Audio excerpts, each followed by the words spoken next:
This video is about the old tradition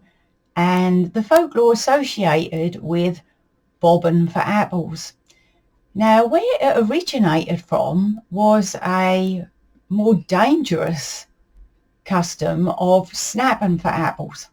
and that used to involve hanging a piece of string or a thin bit of rope from the ceiling,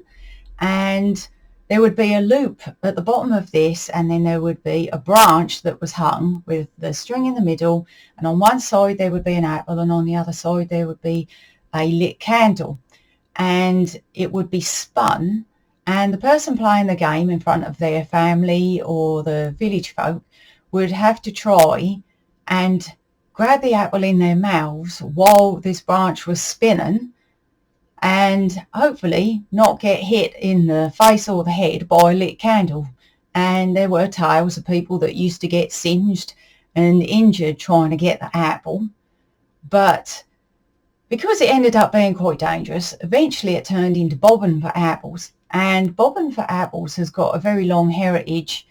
in many country places, because obviously if you're in a more rural area, then you've got plenty of apples. And it's also one of those things which there was a lot of folklore attached to apples. And when bobbing for apples, if you managed to get the first one with your teeth, then it would mean that you were going to be lucky in love. And when you got a second one in your teeth,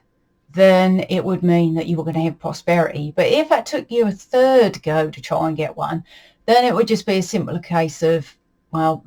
better luck next year. But with the bobbing for apples, is something which is still done to this day, depending on whether it's something that got passed through your family or it's one of those old Halloween traditions, because that was the time of year when it was done the most, because obviously plentiful supply of apples as the time of year that they would be harvested, and also because of the darkening evenings and people finding things to do and finding new ways to have fun and be merry, especially around All Hallows Eve, when people believed that the veil was a bit thinner and you were able to, I don't know, sort of seek your fortune in some way or other, and apples used to often feature in that. So this game of bobbing for apples, where you plunge your face into cold water and try and grab an apple with your teeth while you got your hands behind your back, because obviously you're not allowed to use your hands to sort of have a little sneaky bit of help. That wasn't allowed, because sometimes they used to actually tie people's hands behind their backs. But with certain people, they would think that if they got that apple, when they went to bed at night, then they would put that apple beneath their pillow, and they believed that they would dream of their future love or the person that they were going to marry. So once again, there was not only the folklore of doing the act of bobbing for apples, but also the after effect of using that apple to aid your dreams into be able to see into the future and maybe predict your fortune. But it's one of those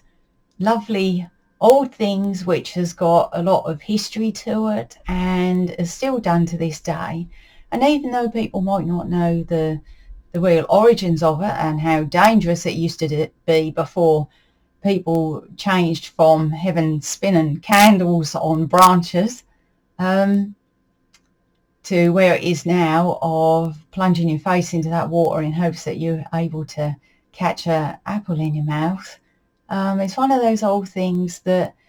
never quite went away. One of those old little bits of tradition and folklore that people still enjoy around Halloween time. And the longer it stays around, the better, I say, because we need to keep these old traditions and these old customs alive.